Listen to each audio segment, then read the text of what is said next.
Driving licence बनवाने के लिए काफी उलझन सी महसूस होती है, क्योंकि इसके लिए आरटीओ ऑफिस जो जाना पड़ता है और कभी कभी तो टाइम बचाने के चक्कर में इसको बनवाने के लिए किसी को एक्स्ट्रा पैसे भी देने पड़ जाते हैं। लेकिन अब ऐसा नहीं है। अब आप बिना आरटीओ जाए, बिना किसी को एक्स्ट्रा पैसे दिए हुए आप घर बैठे अपने मोबाइल फोन के माध्यम से अपना ड्राइविंग लाइसेंस बना सकते हैं, क्योंकि अब घर बैठे ऑनलाइन ड्राइविंग लाइसेंस बनाने का प्रोसेस काफी ईजी हो चुका है। वेलकम टू सीखो ऑफिशियल शो सरकारी सर्विसेज। तो चलिए शुरू करते हैं घर बैठे ऑनलाइन ड्राइविंग लाइसेंस को बनाने के प्रोसेस को और चलते हैं मोबाइल की स्क्रीन पर।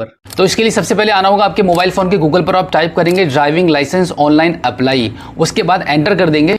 एंटर करने के बाद परिवहन.gov.in की वेबसाइट का पहला लिंक आपको दिखाई देगा। इसी लिंक पर आपको क्लिक कर देना होगा, जहां पे सबसे पहला वाला जो ऑप्शन आप देखेंगे ड्राइवर्स/लर्नर्स लाइसेंस, इस पर आपको जो मोर वाला ऑप्शन यहां पे दिखाई दे रहा है, इस पर आप क्लिक कर दीजिए। क्लिक करने के बाद स्क्रीन को थोड़ा सा ऊपर के साइड में स्क्रॉल करेंगे और यहाँ पे आप देख रहे हैं कि सेलेक्ट स्टेट नेम, यहाँ पे क्लिक करेंगे और यहाँ पे आपका जो भी स्टेट है, जिस भी स्टेट से आप बिलोंग करते हैं, उस स्टेट का नाम यहाँ से आप चूज कर लेंगे।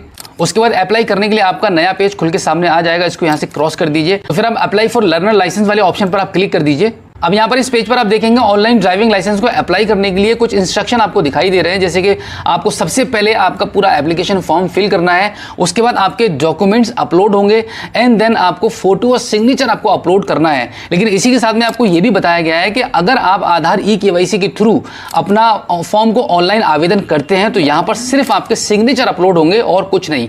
तो चलिए हम आगे बढ़ते हैं और यहाँ पे नीचे जो ऑप्शन आप देख रहे हैं कंटिन्यू का, इस पर हम क्लिक कर देते हैं। क्लिक करने के बाद यहाँ पर देखिए आपको कुछ ऑप्शन चूज करने के लिए मिलते हैं। जनरल है और भी कुछ नीचे ऑप्शन आपको दिखाई दे रहे हैं, बट आपको हमेशा जनरल वाले ऑप्शन को ही टिक करना है। ये पहले वाले ऑप्शन पे जो टिक है वहीं पे टिक रहने दीजिए, सबमिट कर दीजिए। सबमिट वाया आधार ऑथेंटिकेशन वाले ऑप्शन पर हम क्लिक कर देंगे और उसके बाद हम इसको सबमिट कर देते हैं। इसको हम पहले ओके कर देते हैं। तो यहाँ पे हम आधार वाले ऑप्शन को चूज कर लेते हैं। दो ऑप्शन मिलते हैं आपको बेसिकली, पहला आपको मिलता है आधार, फिर दूसरा मिलता है वर्चुअल आईडी। दोनों के माध्यम से आपका काम हो जाएगा, लेकिन अमूमन लोगों के पास आधार नंबर होता है, तो हम यहाँ पे आधार को चूज कर लेते हैं। आधार चूज करने के बाद यहाँ पे आप नीचे देखेंगे आपको आपका आधार का नंबर यहाँ पे एंटर करना होगा, तो यहाँ पे हम आधार का नंबर एंटर कर देते हैं। आधार नंबर एंटर करने के बाद जनरेट ओटीपी जो लिखा हुआ है, इस पर आप क्लिक कर दीजिए। इस पर क्लिक करने के बाद आप देखेंगे आपके आधार कार्ड में जो नंबर रजिस्टर्ड है उसके लास्ट के 4 अंक यहाँ पर आपको दिखाई दे रहे हैं। इस नंबर पर आपका ओटीपी चला गया है, वो ओटीपी आप यहाँ पे एंटर करेंगे। ओटीपी हमने एंटर कर दिया है। उसके बाद आप यहाँ देखेंगे टर्म्स एंड कंडीशन आपको एक्सेप्ट करनी है, यहाँ पे टिक कर दीजिए और नीचे भी आप टिक कर दीजिए और यहाँ पर भी आप टिक कर दीजिए। अब फाइनली आपको क्या करना होगा, यहाँ पे ऑथेंटिकेशन जो लिखा हुआ है यहाँ पे आप क्लिक कर दीजिए। उसके बाद आप देखेंगे आपके आधार कार्ड में जो डिटेल्स है, आपकी जो पर्सनल इन्फॉर्मेशन है वो यहाँ पे आ चुकी है। तो यहाँ पर आप ऊपर की साइड में स्क्रॉल करेंगे और इसको सिंपली आपको भरना नहीं है, ये ऑलरेडी भर चुका है फॉर्म। आप यहाँ पे इसको प्रोसीड कर दीजिए। प्रोसीड करने के बाद आप इसको ओके कर दीजिए। ओके करने के बाद आप देखेंगे यहाँ पे आपकी जो डिटेल्स आ रही है वो कंटिन्यू यहाँ पे आपके आधार कार्ड के थ्रू भरी जा चुकी हैं ऑलरेडी। अब यहाँ पे आपको कुछ भी नहीं करना है, बस आप देख लीजिएगा। अब यहाँ पे देखेंगे आप कुछ चीजें आपको यहाँ पे फिल करनी होती हैं, जैसे कि आपका प्लेस ऑफ बर्थ आपको यहाँ पे भरना होगा। प्लेस ऑफ बर्थ फिल करने के बाद अब यहाँ पे कंट्री ऑलरेडी सिलेक्ट है। अब यहाँ पर क्वालिफिकेशन आपको आपके सिलेक्ट करनी पड़ेगी कि जो भी क्वालिफिकेशन है आपकी, वो यहाँ पे आप अपनी क्वालिफिकेशन को सिलेक्ट कर लीजिए। क्वालिफिकेशन सिलेक्ट होने के बाद आप यहाँ देखेंगे ब्लड ग्रुप यहाँ पे लिखा हुआ है। अगर आपको आपके ब्लड ग्रुप के बारे में पता है तो यहाँ पे आप इसको क्लिक करके आप अपना यहाँ पे ब्लड ग्रुप के बारे में मेंशन कर सकते हैं, अदरवाइज आप यहाँ पे अननोन छोड़ सकते हैं। उसके बाद यहाँ पे आप देखेंगे आपके आधार कार्ड में जो मोबाइल नंबर रजिस्टर्ड है वो नंबर यहाँ पे आपको फिल करना होगा। मोबाइल नंबर फिल करने के बाद यहाँ पे आप चाहें तो एक कोई अपना अल्टरनेटिव मोबाइल नंबर भी दे सकते हैं। इसी के साथ में यहाँ पे आइडेंटिफिकेशन मार्क भी आपको लिखना होता है, जैसे कि बॉडी में आपके कोई भी निशान है जिससे कि आपकी पहचान हो सकती हो, वो यहाँ पे आप चाहें तो फिल कर सकते हैं, अदरवाइज आप इसको खाली छोड़ दीजिए। उसके बाद आपका जो स्टेट है, आपका डिस्ट्रिक्ट है, वो यहाँ पे ऑलरेडी आपके आधार कार्ड के डेटा के हिसाब से भरा हुआ होगा, बट यहाँ पे अब आपको आपकी तहसील चूज करनी है। हम तहसील यहाँ पे चूज कर लेते हैं। अब यहाँ पे हम देखेंगे नीचे की साइड में आपको आपका गांव या टाउन जो भी है आपका, आपके तहसील के अकॉर्डिंग यहाँ पे आपको चूज करना होगा। गांव सेलेक्ट करने के बाद आप देखेंगे यहाँ पे आपका जो कंप्लीट एड्रेस है वो ऑलरेडी भरा हुआ है पिन कोड के साथ में। अब यहाँ पर इसको आप थोड़ा सा ऊपर की साइड में स्क्रॉल करेंगे। उसके बाद आप देखेंगे यहाँ पे आपको आपका व्हीकल चूज करना पड़ेगा कि आप जो लाइसेंस बनवाना चाह रहे हैं, किस प्रकार का लाइसेंस बनवाना चाह रहे हैं, किस प्रकार का वाहन आप चलाएंगे। तो यहाँ पे motorcycle with gear non transport लिखा हुआ है, इसको आपको सेलेक्ट करना है। और इसी के साथ में अगर आपको 4 व्हीलर भी ड्राइव करनी है आपके ड्राइविंग लाइसेंस के थ्रू, तो फिर आपको लाइट मोटर व्हीकल यानी कि LMV पे भी चूज करना है और उसके बाद यहाँ पे आपको ओके कर देना है। ओके करने के बाद फिर से उसको ऊपर के साइड में थोड़ा सा स्क्रॉल करेंगे और यहाँ पे 0 सेलेक्टेड लिखा हुआ है, यहाँ पे क्लिक करेंगे और इन दोनों को यहाँ से आप सेलेक्ट करके इसको यहाँ से ओके कर देंगे। उसके बाद आप नीचे की साइड में आप देखेंगे डिक्लेरेशन के नीचे यहाँ पे ब्लू कलर में सेल्फ डिक्लेरेशन फॉर्म 1 लिखा हुआ है, तो इस पर आपको क्लिक करना होगा। इस पर क्लिक करने के बाद इस पेज पर आपसे कुछ सवाल इसके पूछे जा रहे हैं जिनका आंसर आपको यस और नो में देना है। तो हमने इन सभी इंस्ट्रक्शन को पढ़ के सही से इनका आंसर दे दिया है। उसके बाद यहाँ पे आई हियर बाई डिक्लेयर पर आप क्लिक करेंगे और फिर फाइनली अब हम इसको सबमिट कर देते हैं। सबमिट करने के बाद दोबारा से आपसे कंफर्मेशन मांगी जाएगी, इसको आप ओके कर दीजिए। ओके करने के बाद आप देखेंगे यहाँ पे जो सेल्फ डिक्लेरेशन का जो फॉर्म है वो आपका ओके हो चुका है, इसको आप ओके कर दीजिए। तो अब यहाँ पर सेल्फ डिक्लेरेशन फॉर्म 1 के नीचे आपसे पूछा जा रहा है कि क्या आप अपना कोई ऑर्गन डोनेट करना चाहते हैं। अगर चाहते हैं तो यस कर दीजिए और नहीं चाहते हैं तो नो कर दीजिए। उसके बाद यहाँ पे जो नीचे के साइड में जो कैप्चा कोड आप देख रहे हैं वो फिल करेंगे और सबमिट कर देंगे। सबमिट करने के बाद आपकी स्क्रीन पर एक छोटा सा पॉपअप आ जाएगा जहाँ पे आपको बताया जा रहा है कि आपने जो मोबाइल नंबर एंटर किया था और जो आधार कार्ड में लगा हुआ है, आपके इस नंबर को कम्युनिकेशन पर्पज से यूज किया जाएगा, तो आप इसको ओके कर दीजिए। अब आप यहाँ पे देखेंगे आपका जो एप्लीकेशन है वो एक्सेप्ट हो चुका है, इसको आप दोबारा फिर से ओके कर दीजिए। ओके करने के बाद दोबारा से कंफर्मेशन मांगी जाएगी कि are you sure to submit the details, फिर से ओके कर दीजिए। फाइनली ओके करने के बाद आप देखेंगे आपके मोबाइल की स्क्रीन पर दोबारा से ये पॉपअप आ चुका है जहां पे लिखा हुआ है congratulations your application has been submitted successfully.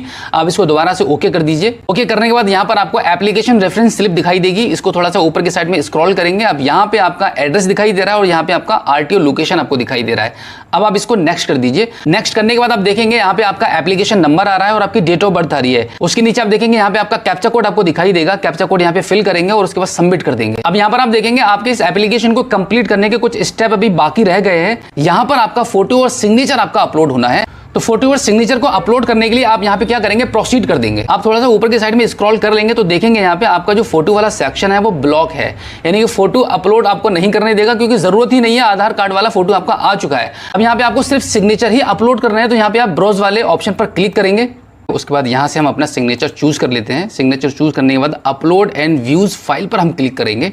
अब यहाँ पर हम save photo and signature image file पर हम क्लिक कर देंगे। थोड़ा सा ऊपर की साइड पे स्क्रॉल करेंगे। अब यहाँ पे हम फाइनली इसको नेक्स्ट कर देते हैं। अब यहाँ पे आप देखेंगे आपका सिर्फ एक ही ऑप्शन बाकी है, आपको सिर्फ पेमेंट करनी है। तो पेमेंट के लिए आप यहाँ पे इसको प्रोसीड कर दीजिए। अब यहाँ पर आपकी पेमेंट डिडक्ट होने वाली है, तो आप पेमेंट के पेज पर आ चुके हैं। इसको आप थोड़ा सा ऊपर की साइड में स्क्रॉल कर दीजिए। अब यहाँ पे आप स्क्रीन पर देखेंगे यहाँ पे आपकी 350 रुपए की पेमेंट आपकी डिडक्ट होने वाली है। अब इसके नीचे आप देखेंगे यहाँ पे आपको पेमेंट गेटवे के ऑप्शन को चूज करना होगा। यहाँ पे आप क्लिक कर दीजिए। क्लिक करने के बाद आप देखेंगे स्टेट बैंक ऑफ इंडिया का नाम यहाँ पे लिखा हुआ आ जाएगा, इसको आप चूज कर लीजिए। इसको चूज करने के बाद ये जो कैप्चा कोड आप यहाँ पे देख रहे हैं वो यहाँ पे आपको नीचे फिल करना होगा। तो यहाँ पे आप इसको डायरेक्टली पे नाउ पर आप क्लिक कर दीजिए। पे नाउ पर क्लिक करने के बाद आप देखेंगे यहाँ पे आपको आई एग्री वाला ऑप्शन मिलेगा, इस पर आप टिक करेंगे। उसके बाद आप प्रोसीड कर दीजिए। प्रोसीड करने के बाद स्टेट बैंक ऑफ इंडिया का पेमेंट गेटवे का पेज ओपन हो जाएगा। यहाँ पर आपके पास मल्टीपल ऑप्शंस मिलते हैं पेमेंट करने के लिए। आप नेट बैंकिंग के थ्रू पेमेंट करना चाह रहे हैं या फिर कोई किसी अदर बैंक की आपके पास नेट बैंकिंग है उसके थ्रू आप पेमेंट करेंगे, या फिर आप डेबिट कार्ड के थ्रू कर रहे हैं, या फिर आप अदर बैंक के डेबिट कार्ड के थ्रू कर पाएंगे। यहाँ पे स्टेट बैंक ऑफ इंडिया के पेमेंट गेटवे को देखकर आप ये नहीं समझना कि यहाँ पर आपको सिर्फ स्टेट बैंक ऑफ इंडिया की सर्विस ही काम करेगी। अदर बैंक की फैसिलिटी अगर आपके पास है जैसे net banking, credit card, debit card, तब भी आप पेमेंट कर पाएंगे। ज्यादातर लोगों के पास डेबिट कार्ड होता है यानी कि एटीएम कार्ड अवेलेबल रहता है, तो यहाँ पर हम अदर बैंक के एटीएम कार्ड को चूज करके यहाँ पे हम पेमेंट करने वाले हैं। तो यहाँ पे हम क्लिक कर देते हैं। उसके बाद आप देखेंगे आपका यहाँ पे 350 रुपए का पेमेंट का रिमाइंडर आ रहा है जो कि आपका डिडक्ट होने वाला है, इसको आप कंफर्म कर दीजिए। अब यहाँ पर इस पेज पर आप देखेंगे आपको पेमेंट करने के लिए आपके जो एटीएम कार्ड है आपके पास उसकी डिटेल्स यहाँ पे फिल करनी है और उसके बाद पे कर देना है। अब यहाँ पे आप देखेंगे आपकी जो पेमेंट है वो सक्सेसफुली डन हो चुकी है, आपके अकाउंट से 350 रुपए डिडक्ट हो चुके हैं। अब यहाँ पे आप देखेंगे आपकी जो पेमेंट है वो सक्सेसफुली डन हो चुकी है और यहाँ पर आप इस पेमेंट की स्लिप को आप सेव कर लीजिए। उसके बाद दोबारा से आप होम पेज पर आ जाएंगे। आपकी पेमेंट सक्सेसफुली डन हो चुकी है। अब आपका लास्ट फाइनल काम रह गया है आपका टेस्ट क्वालिफाई करने का। टेस्ट के लिए आप कैसे अप्लाई करेंगे उसके लिए आप देख लीजिए एक बार इसका प्रोसेस, बहुत ही आसान सा प्रोसेस है। आप थोड़ा सा ऊपर के साइड में स्क्रॉल करेंगे और यहाँ पे आप देखेंगे ऑनलाइन LL टेस्ट इंस्टॉल, ऐसे करके आपको यहाँ पे ऑप्शन मिलेगा, इसी पर आपको क्लिक करना होगा। उससे पहले कि देखिए एग्जाम में क्या क्या पूछा जाएगा, कैसे कैसे सवाल आएंगे, इसका एक ट्यूटोरियल यहाँ पे अवेलेबल है। उसके लिए आप यहाँ पे देख सकते हैं ट्यूटोरियल फॉर LL टेस्ट पर क्लिक करेंगे तो यहाँ पे आपको सारी जानकारी मिल जाएगी कि कैसे कैसे सवाल आपके आ सकते हैं। अभी हम आपको एक थोड़ा सा प्रोसेस करके दिखा देते हैं कि कैसे आप इसको अप्लाई करेंगे ऑनलाइन टेस्ट देने के लिए। अब यहाँ पे क्लिक कर दीजिए। क्लिक करने के बाद आपका जो एप्लीकेशन नंबर है जो आपके मोबाइल नंबर पर आ चुका होगा वो नंबर यहाँ पर आप डालेंगे और यहाँ पे आप कैप्चा कोड फिल करेंगे और उसके बाद इसको सबमिट कर देंगे। उसके बाद आप स्क्रीन पर देख पा रहे हैं कि यहाँ पे लॉगिन करने के लिए यहाँ पे आपको आपकी डेट ऑफ बर्थ एंटर करनी होगी और उसके नीचे आपको पासवर्ड भरना होगा जो कि आपके रजिस्टर्ड मोबाइल नंबर पर भेजा जा चुका है। अगर नहीं मिल पाया तो यहाँ पे दोबारा से आप रीसेट भी कर सकते हैं। अब यहाँ पर ऊपर की साइड में थोड़ा सा स्क्रॉल करेंगे तो यहाँ पे आपको देखने को मिलता है कि आपके इस टेस्ट को क्वालिफाई करने के 3 अटेम्प्ट आपको मिलते हैं और इसके नीचे आप देखेंगे ये जो मोबाइल का कैमरा ओपन हो चुका है।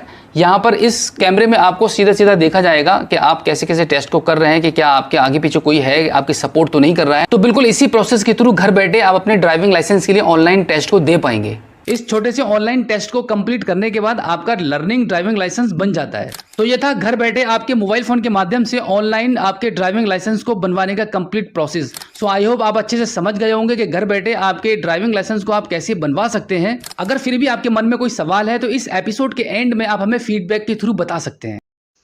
अगर आप